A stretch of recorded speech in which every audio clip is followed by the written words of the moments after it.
that theoretically now, as far as vibrations are concerned, and one thing, by the way, you'll learn from that article in the Instrumentalist is that the frequency of the vibration of the lips is equal to the frequency of the pitch being played. I think that's marvelous. You ever think about that? They proved that conclusively with that camera. In other words, the frequency of the pitch that you're producing lip-wise is the frequency of the pitch that you are playing and performing. Sounds like an excellent idea for the no-pressure theory, doesn't it? If you don't want to try that, just take a C to high C and take in less breath than you thought it humanly possible to ever play a C to high C. And notice what happens on the high C. Well, you just try that. We'll try it after a while, and you'll tell me. Over-breathing is not to add to confidence. You can't add to confidence when you over-breathe. Now, high C, theoretically, blows twice as hard as middle C, theoretically, but takes half the air quantity. Low C, twice the air quantity, half the air pressure. So working on a theory like that, I think you get some kind of a balance, what it's to be. Air pressure is the resistance encountered while ascending. Air quantity, of course, is the quantity of air used while so doing. But air velocity is your dynamic force, your delivery.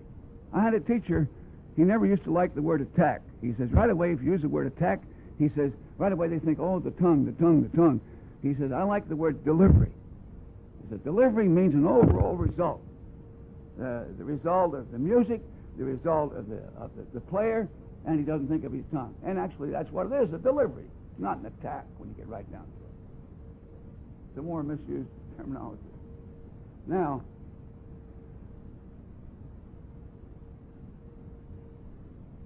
what's a good method for increasing lung capacity?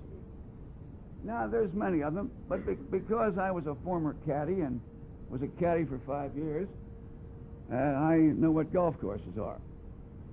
And when I was 16, I was going to be a pro. That's where the word pivot came from the golf course, not from an instrument.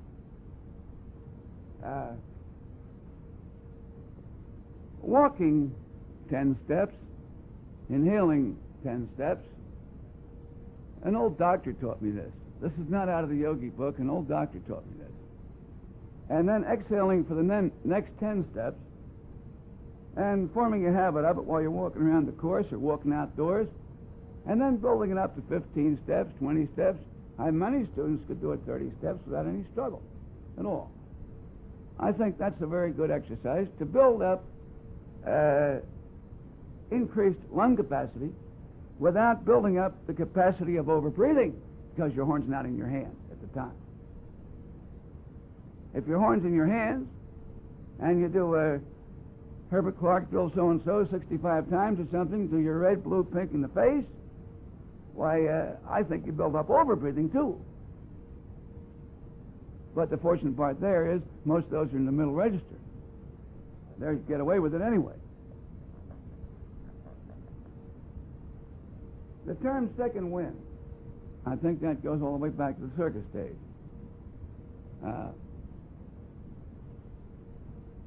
What's the fellow's name in the circus? I forgot it from Merle Evans. That's right. He was telling me what a kick he used to get out of watching a young fellow come in the substitute. And they come in very bravado, you know, and after playing about 20 gallops without removing the mouthpiece, well, the guys went like the dog with the tail between his legs running out, you know. He developed an enormous endurance, and it was done strictly in the second wind. The second wind, for example, let us say that you took on trumpet and trombone or horn, and you took the first page of Arbon's, and in front of everybody, we call this endurance drill A, just for supposition for a minute. I keep beating time, just beating a moderato 4, and here somebody is playing Arbon's page 1, all whole notes. And I say, now don't quit, don't release the mouthpiece, don't do anything. You get about halfway down the page, and the guy's panting. You know, he's getting in bad shape. And you can see he don't know whether he has too much air, he don't know whether he has enough, and he just keeps going. He keeps going. I'll let the water out of the horn for him. He still keeps going, and he gets down the bottom of the page, and it's getting sad. I mean, the tone's getting whiskers and all kinds of overtones. Now we keep on. We turn on to the next page, and on the next page, all of a sudden, just like you hit him with some ice water, no trouble, goes right ahead. 3 more pages. Ooh, me tired? No. That's the second wind. In other words, you passed the point of fatigue. You're now running on reflexes. That's the second wind. Then you say, well, why doesn't everybody do that then, if that's so great? Well, nobody said it was great in the first place. The point is this, that you would lose your finesse. Certainly, for a symphony man to do a thing like that would be utterly ridiculous. He loses the required finesse of sound, articulation, and all. And most of those boys that play that way have to play loud all the time. I mean, pianissimo is something that's pushed under the rug. So that's why it's not used. But it does exist. It does. 7 nights a week. Beating your chops to a pulp. I wonder how some of you take it sometimes. I really do. And all the maneuvers going on, physical maneuvers. Some of it called showmanship. Spots before the eyes, feeling of fainting and so forth. Well, I used to play a tenor trombone, and then every now and then you get called on to play bass trombone in a moment. I would invariably get dizzy for the first few minutes. Invariably. That's getting adjusted to the change in the air quantity and the air resistance in the blowing. The same way, you're used to a B-flat trumpet. You suddenly pick a D trumpet up. The resistance is entirely different, much more sensitive to pitch, much more. And you start to experience the little elephants walking around again. That is over-breathing for the instrument that you're trying to play. In other words, you're taking in 20 gallons of gas, enough for an old car I used to have, and don't get on that. And you have no place to use it. You're not going to use it. It just lays there. You take I think the longest foxtrot in the world was Begin the Beginning. It was 108 measures. We had an act one time, and I was stuck playing that. If you don't believe that, try it sometime. If you get through that once, and 5 times a day, you know, you figure that out for some dancer. I use that as an endurance routine. I use it as one of the routines I use to teach breathing. First of all, it's a wonderful drill because it lays real bad for trumpet, and it lays real bad for trombone. If you do it in D major, it's ridiculous on trumpet, and it's equally ridiculous in C on trombone. So I use that as a drill to teach slumping and all that, which I'll go into in a minute. So the spots before the eyes and all that are from changes, quick changes, like you suddenly play in a high register a long time, you're not used to it. You'll get spots because you overbreathe. You change everything but the level of your breathing for the high register. In other words, you pinch enough, your pinching power is great enough, but you didn't change this. You're still playing middle C as far as this is concerned. The whole thing has to change. Discuss the importance of lower extremity firmness. We did that in no uncertain terms. Explain an abdominal slump. That's what I want to get into. Now let's say you're playing 4-bar phrases. At the end of 4 bars, I said, thank you very much, go home. I said, wait a minute, start again. That's the feeling I want between phrases. A complete point of neutrality before the new breath is taken. Oh, it's a technique to it. In other words, can you leave go completely? Or do you go through that miserable begin the beginning? Cole Porter's brainchild. And you go through that, and you get halfway through it and not know whether you have enough air or too much, then you've joined the club. This should always be, you played the phrase, slump, inhale. Played, slump, let go, let go. What you doing now? That's a slump, inhale. Play, if you did that, you can keep on going all day. But do you do that? Nope. A little tighter, a little more air. I don't need the air, I've got to take it anyway. It's time to take the breath. The first thing you know, you've got so much air, you're this way. And it's all out of balance. Completely out of balance. If it wasn't, why wouldn't your eighth phrase be like your first one? Because by the time you come there, you've been over-breathing for some. You might have been under-breathing for others. Now, I think our friend Dorsey was the first man to ever come out and say, I take in the air I need. No more, no less. And he said that in an age when everybody was taking in oodles and oodles of air. In other words, if he plays 2 bars, he takes in air for 2 bars. How about your little brother or little sister? Some of you must have some of those hopping around somewhere. When they're learning to read, they're completely exhausted. Then the teacher says, well, you drop your voice a little bit for a comma and a period to give them more of a feeling of finality. Finally, he gets through it, and he says, you don't say thoroughly, you say thoroughly, you get smoother and all that. Pretty soon you see the kid 2 years later. He's not out of breath anymore. He's not scuffling for breath. Nothing. He's not over-breathing or anything. Why shouldn't the horn be the same way? Why must the horn be different? Because it's a horn. Isn't it part of you? Aren't you playing? And you don't look good playing. Who the hell ever looks good playing a brass instrument?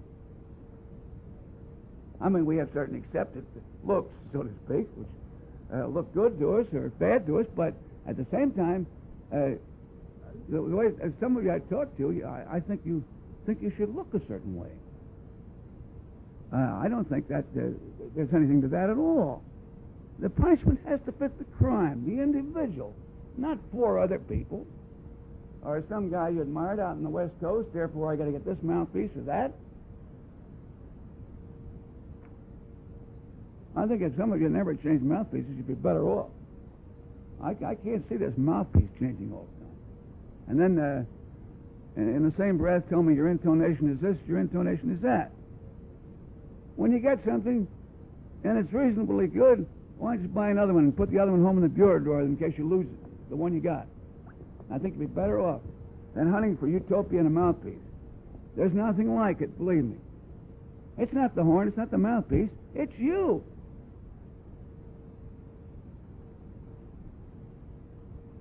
Discuss even blowing. We take a simple arpeggio, C, E, G,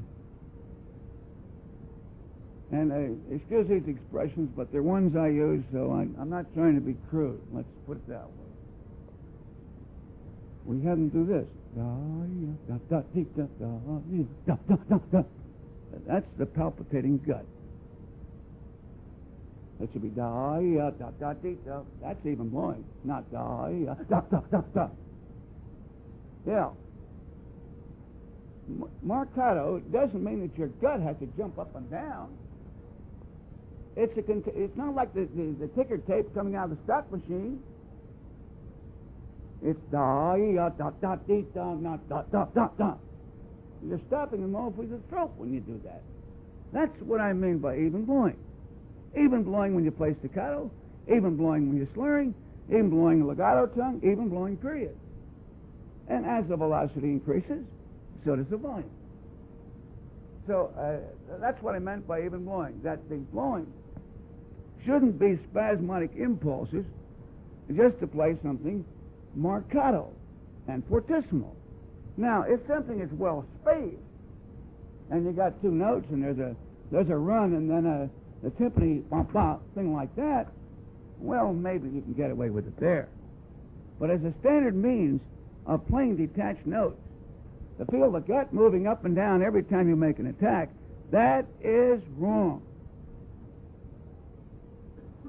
You say, well, I do it the other way. It's too legato. Great. Develop it then. Don't throw something out when you can't do it right away. That's just being chicken to what you set out to do in the first place.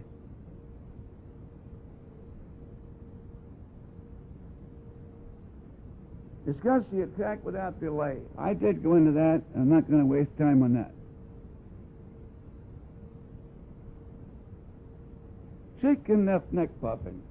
I want to talk about that.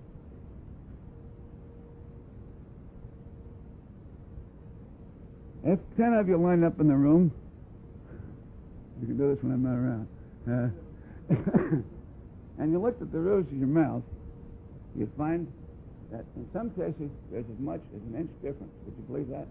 I don't think you will until you see it yourself. In the roof of your mouth. Some of you have a tremendous cavity. Others, you're a little pudgy type of guy, round face and all that. Very low roof of the mouth. Now, that person with a very low roof of the mouth, he wants to play the same trumpet parts that somebody else does. Now, from his high C up, something's got to give. Now, I have all the Herbert Clark records. I have all the Del Stegers records. I have all the records back to year one, even Bohemian Krill. And I've listened to all these. And they were certainly great artists in their time. There's no question about that. But this thing has changed. Since 1940, trumpet has gone up a tenth, and trombone just as much. Anybody play the show, the original show of Hello, Dolly? Anybody here? I was hoping they would. I think in the original New York version, there were 43 high Fs in Hello, Dolly. Why, 25 years ago, they wouldn't have thought of writing that. They said, that's ridiculous. It's stupid. If you don't have a good, consistent G above high C on trumpet, on a B flat trumpet, not an F trumpet or a Q trumpet, if you don't have a decent high F when you want it on trombone, you're in the embryonic stages of development. Let's face it, that's the way it is today. Start a trumpet solo on a high E flat. 10 years ago? Stupid, ridiculous. Arben's World, St. Jacome's, Gaddy, get the books out. The highest note in your Arben's book is in the diminished arpeggios, and it's a C sharp. That doesn't exactly put you with Les Brown. So this business of range has become important. And so important that some people don't realize it, or they try to fluff it off and say, well, I'll become an arranger now and play fourth trumpet. Now, there's nothing wrong with arranging. It's a very dignified field that we all should be part of. Great. But when you use it as a scapegoat for bad brass playing, then it stinks. That's what I'm talking about. Fourth trombone, he arranges. I'm not slamming bass trombone players. I love the damn thing. But don't use it as a scapegoat to your other failures. That's all I got to say.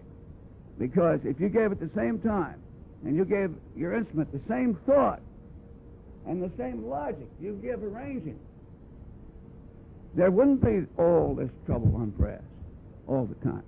Again, I say, all my students are not successful. Let's understand that. I'm just saying what I teach. I'm not trying to knock, hurt anyone, here or anywhere else. And you don't have to agree with me. That's an American privilege.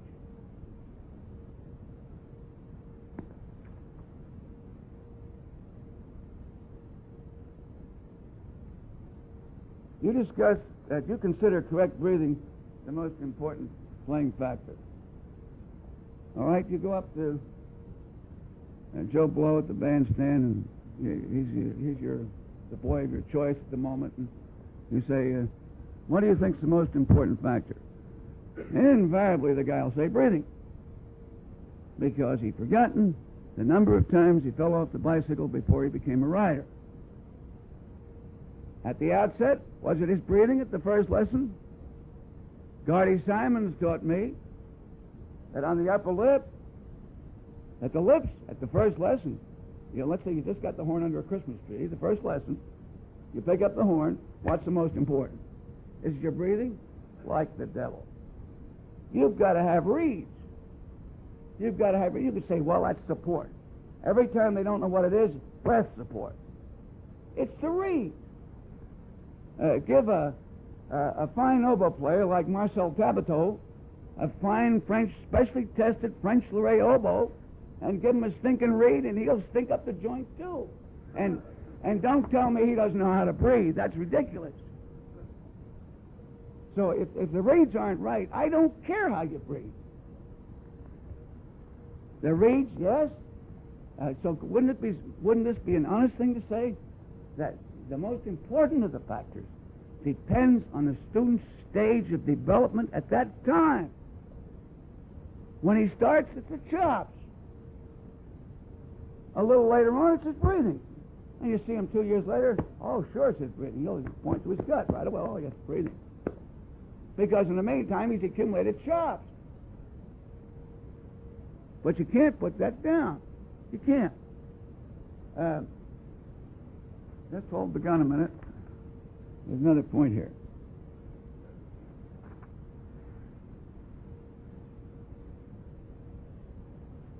How many bands did you watch recently? I'm not speaking of Maynard, I'm speaking of anyone else.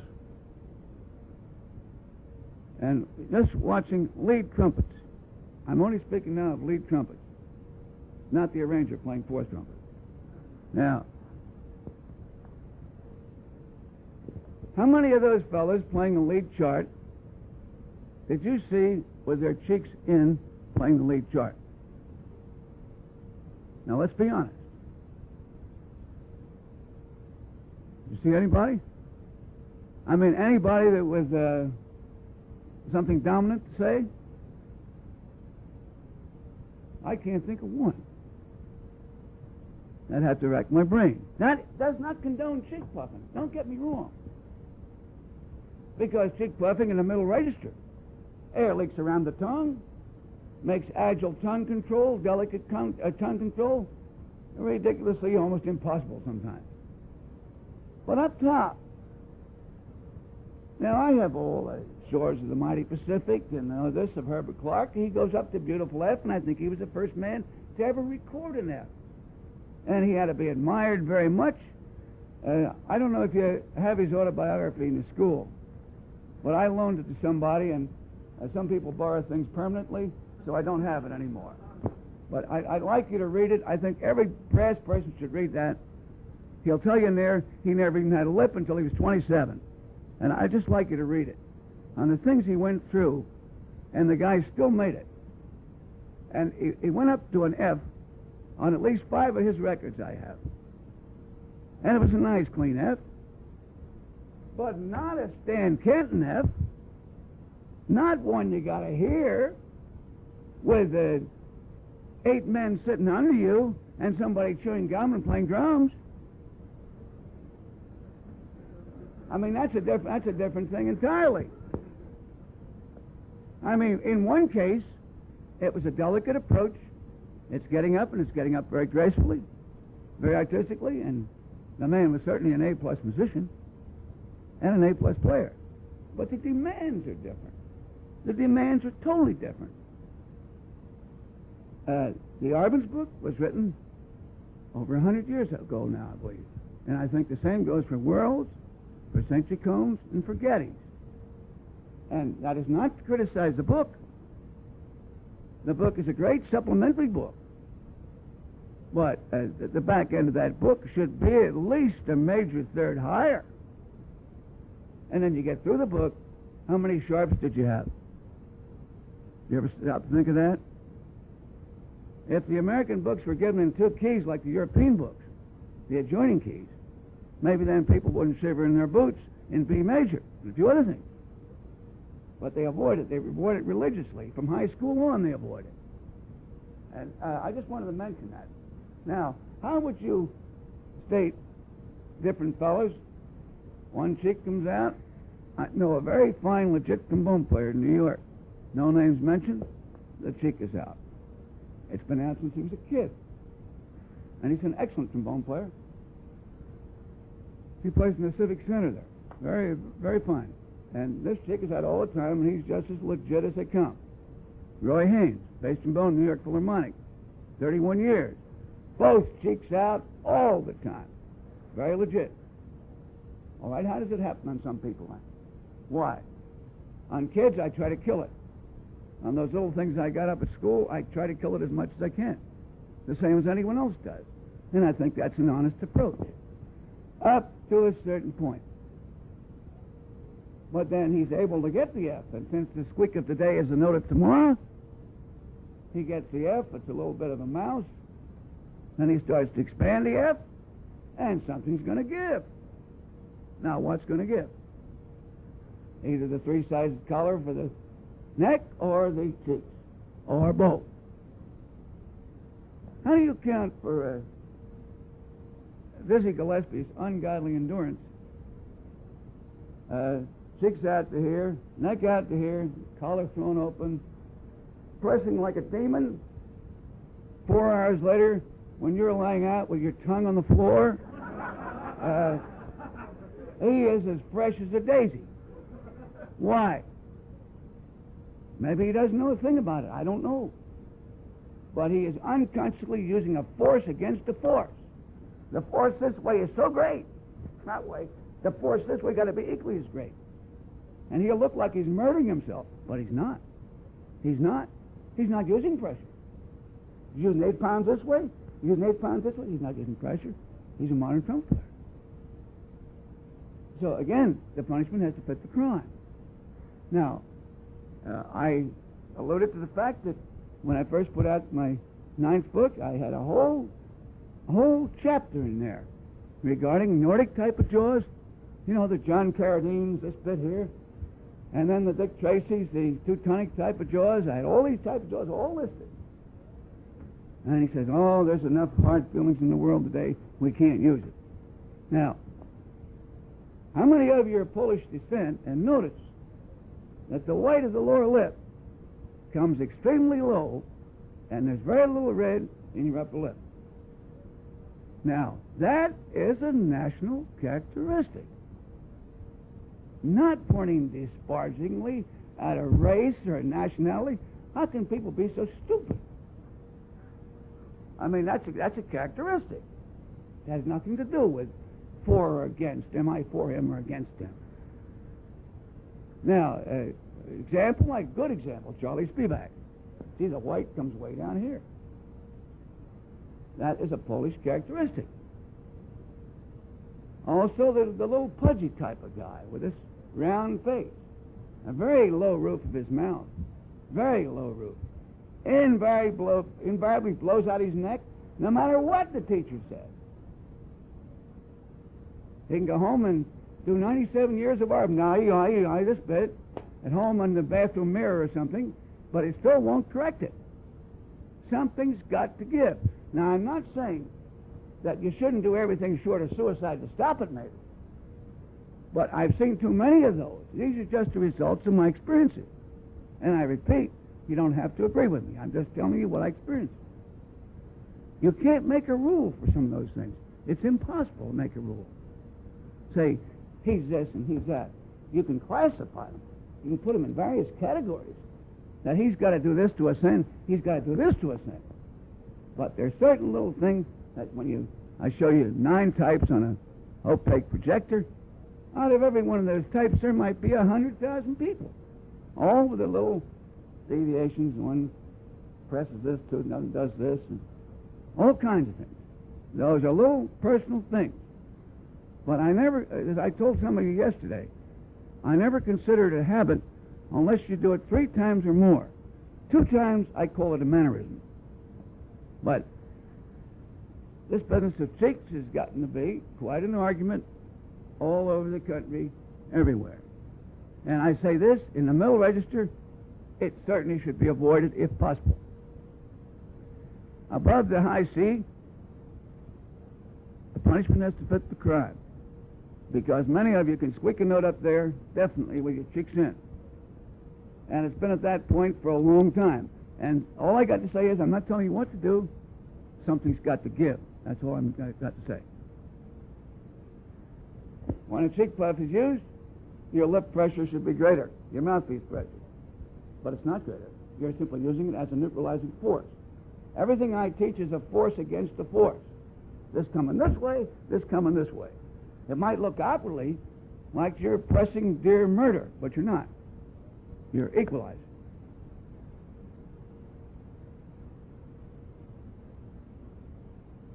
This business of neck puffing and cheek puffing to a certain extent, again, comes from delaying attacks for many years. This business here, always of getting that. I put 3 examples in my book of things that did work to reduce it, and in some cases eliminate it, but I better say in very few cases it was eliminated. A person that has that a long period of time, darned if I know the answer. I don't know the answer at all. But I know this, some of you have it, some of you don't. I don't think it's ever a detriment. I've never seen it hurt anyone over a period of years, anything like that. But it's very nice not to have it, too.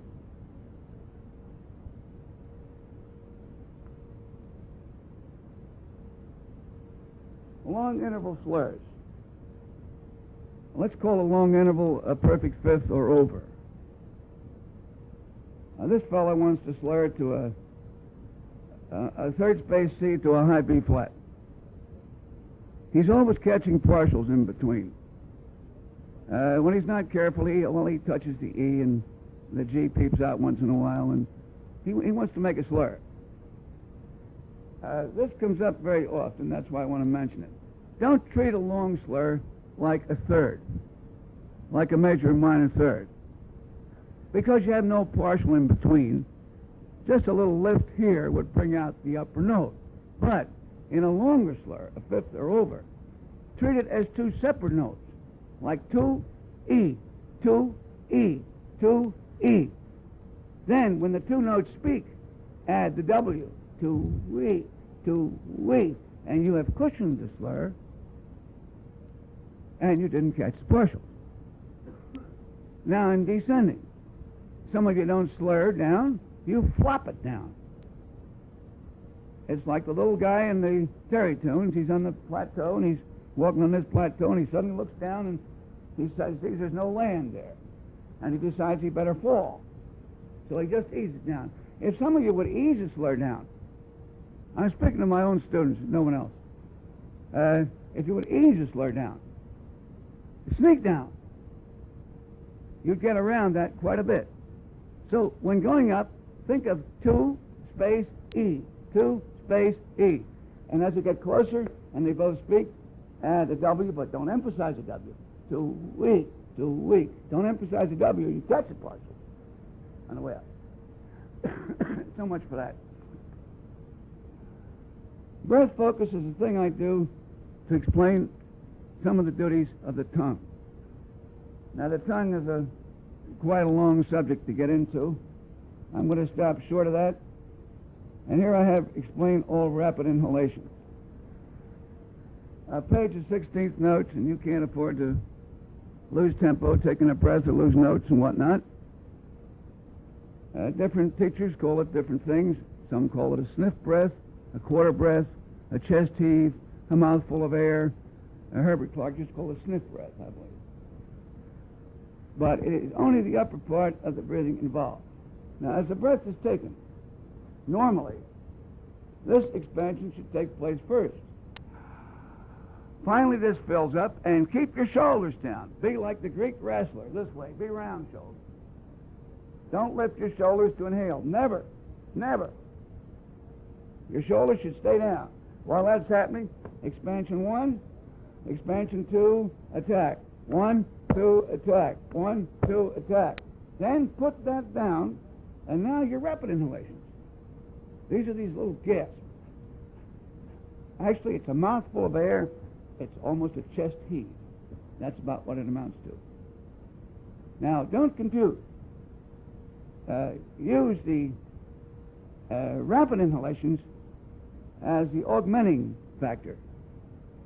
But do not let that disturb your normal inhalation, because I've had certain Latin trumpet players who, from playing Latin figures, they get in this all the time.